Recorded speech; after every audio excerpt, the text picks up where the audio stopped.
Hello, this is Daviddean, and life is good. We have a huge update with 7.20 for Save the World that I'm going to be going through with some new heroes and other really interesting stuff. But we are on the road to 100,000 subscribers. Yes, we just went over the 90,000 mark, and hopefully, if you get the chance, subscribe.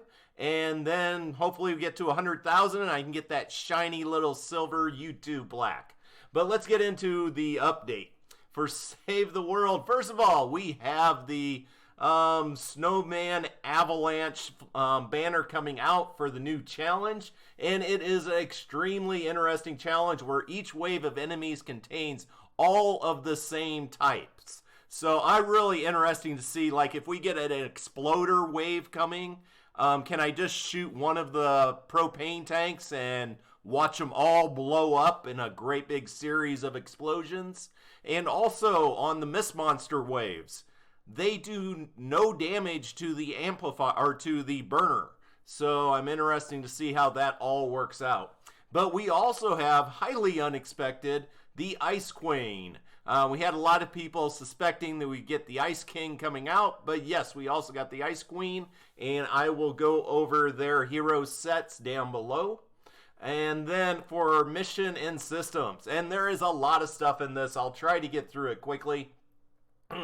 But the weekly Frostnite challenge, new wave holiday. As I said, enemy waves send a large horde of the same enemy type at you. And I want to see how that goes. And players need to eliminate a specific number of enemies of that type to progress to the next wave. So, as I said before, with like the exploders, the propane, do they count as kills if we blow them up with their own propane? Or do we got to actually take them out with our weapons and powers? And I will be putting out a video on this later, hopefully today, maybe tomorrow. Well, this is available on January 16th, so tomorrow, 7 p.m. Eastern Time. And then weekly Frostnite Challenge 3 quest rewards include the banner, which I showed you with the snowman and the avalanche, the Ice Queen Outlander, and it's actually Striker, like AC Striker, which is a little strange for her, but it is a great Outlander to have. And then there is Snowflake tickets. The 14 Days of Fortnite event has ended, and the quests are no longer available. Added a new power level 128 zone in Frostnite for in-game players. So this will be interesting, much greatly increasing the challenge. But there's other stuff on top of this. The zone will be available to players who have reached the end of Twine Peaks. I would think that would be finished Storm Shield Defense number 6. It could be Storm Shield Defense number 10. We will find out.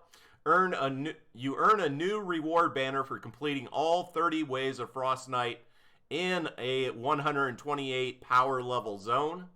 Increase Fortnite XP, gold, and ticket rewards, especially at later waves, to better incentivize longer survival times. Replace transformation key and schematic rewards with perk up and reperks in higher difficulty Frostnite zones. That's really huge. I've been on teams that as soon as we get over the 30-minute mark, whatever we need to finish the quest, people just want to give up and leave. And end the mission as soon as possible. This will give some incentive for people to really push themselves and see how far they can take this challenging mission. Change which Storm Shield defense quests unlock the Frostnite zones, so players should see more appropriate level zones. So we had issues with people talking about this, that they felt like they were getting put into Frostnite missions that were way too high in level for them. So hopefully this will even out the playing field a little bit. And then mission map adjustments. Missions are no longer locked behind old side quests. They are now unlocked by quests in the main campaign. Key story-specific missions can no longer have mission alerts on them, which is great because a lot of people like to save their mission alerts for getting certain materials. So that is definitely a good thing. And they actually have the bug fixes split up into 3 different areas here. let's see, fixed an issue with the anomalies, which would not allow players who joined in progress to collect the shards. They flicked one of the issues with deliver the bomb to allow players to build through the upper part of the launcher. Of all the problems they got going on with deliver the bomb, that was probably the least of the problems, but hey, at least it's something. And let's see, the rest of these. Remove the difficulty pylon from the protect the server's landmark mission. I'm not sure that was an issue, but evidently somebody had an issue with it, and we'll head on down. UI, players see what items are eligible for reset, and hopefully we'll be talking more about that here, by toggling the option from the bottom bar of the Manage Schematic and Manage Hero screens. And let's see, we should be getting into that. I'm going to hop into game really quick just to show you how that works. Fix for store summary buttons not properly resetting and recycle retire state. And let's see, fix an issue that can disable the ability to navigate on maps. And the rest of these aren't too big of issues. We're going to get past that. The rocket launcher and grenade launcher visual effects were updated to be more performant. All right, I'm going to have to test that out, see what it looks like. Hus desk effects were updated to be more performant and fix issues where the effects were not properly playing. Okay, once again, didn't know. And improve the appearance of fog on Xbox One. Xbox needs all the love they can get in this game. They got a ton of bugs. The Ice King, this is what we want to get into, will be available in the event store on the 16th. It is the Hot Fixer subclass. Of all the different heroes and class types, Hot Fixer is kind of the last one I would think the Ice King would be. But the Hot Fixer is a good one, and I will do hopefully a dedicated video with both these heroes just to go over them. The Ice Queen is available as a Week 3 Frostnite Challenge quest reward, as we already said, and it's a variant of the Striker subclass. And you can get that, again, all this is coming out tomorrow.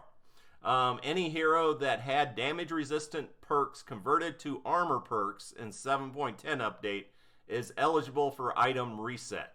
If you choose to reset a hero, this will return the hero to level 1, and all XP and evolution materials invested into the hero will be refunded. Note that this reset option will be forfeited if any new resources are invested into the hero or if the hero is slotted into the collection book. So there we go.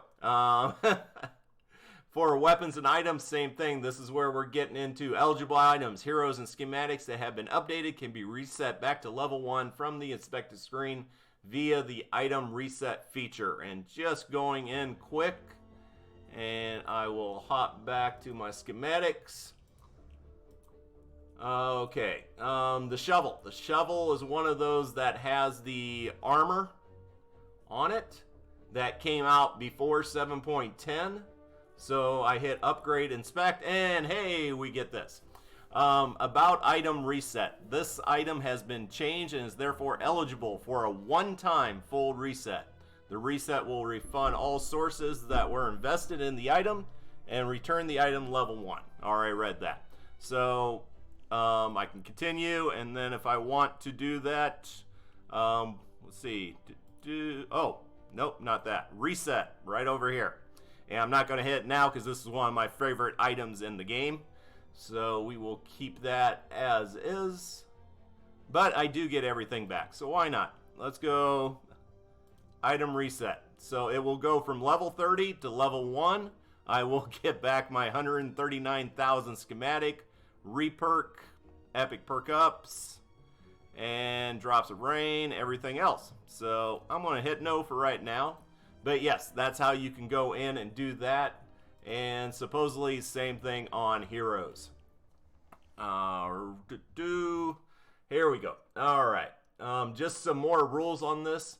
Player can get a full refund. This does not include reperk spent to change one perk into another. So like on that item, I think I changed 4 of the perks on it. Not getting that reperk back, but we got more news about the reperks later, which is actually good. This does not include flux spent to increase the rarity of the item. So if I had taken it from epic to legendary, I would not get that flux back. This option becomes available when a schematic hero or other item undergoes a significant balance or design change. I do think we're going to have a lot of changes in the future to different heroes and to weapons. So if you don't have it eligible this time, hey, you may have it eligible in the future. This is actually the thing I think I'm most excited about everything. Increased reperk rewards from the following sources. Mission rewards, plus 67%. Perk caches, plus 67%. Mission alerts, plus 55%. So right now, I think of all the resources in the game, reperks were kind of the choke point. They were the ones I was having to always wait on the most or to farm the most, mainly in encampment missions. So glad to see that. Reduce reperk costs for changing non-elemental perks by 40%. So that is actually a huge decrease in how much you have to spend. Front-end crafting will now remove items from the lowest quantity stack first. Enabled reset for 6 feet under shovel. That's the one I showed you. As well as any weapon that had damage resistant perks converted to armor perks. This only applies to weapons which are above level 1 or have armor perks above their default level as of 7.20. This does not apply to medieval weapons. That's the Hemlock, the Squire, all the weapons that came out recently, which were introduced after the armor update. If you choose to reset the item, okay, all that's the same, and that's the same also. All right, bug fixes. Fix an issue where the Stalwart Squire had static default perk rolls. The Candy Corn LMG now has force feedback when firing. And let's see, these others, not too big issue. But gameplay. Separated targeting, scope, and gamepad building sensitivity settings are now shared between Save the World and Battle Royale. Not a big deal for me. Fix bug, we're spectating. Okay, a lot of these were about spectating people watching Frostnite. Got rid of the bugs on that. Enemies. Removed holiday skins from Husk, Lobbers, Sploders, and Husklings. I hate to see that go. Mainly when we're still doing the Frostnite event. So supposedly we're going to get the standard, but not from the Smashers. It doesn't say the Smashers had their skin removed, so we'll have to check that out in game. Some improvement to projectile interaction with Riot Husky Shield, and a few issues with the Storm King mission. Fix the horns not showing their broken state correctly when a player joins late, and fix the Storm King horns so they do not collide after being broken. Did not know those were issues. Oh, also, some people have been putting out videos on this. Mimics no longer grant metal when hit with a pickaxe or anti-material charge. There was, I guess it was a bug because they fixed it. But yeah, if you did like Striker AC and did your anti-material charge against a Mimic, you could get like 2,000 instant metal. Which was a way to farm metal because you just outrun the Mimic and keep redoing it. But yeah, that's no longer a thing. So, art and animation, Ray and Lars packed up the holiday decorations from the environment and home base. Aw, hate to see them go, but I know we got plenty of events coming up. Fixed a bug where some card destruction visual effects were not rotated properly. Not care. And then the sound ones weren't too interesting. And go through a little more. You can now block players directly from their party invite. So if you got someone annoying you, you can take care of that. And let's see, I think that is really it. So there you go. As I said, the big things on this is the new system for item reset for anything that had armor perk ups before 7.10.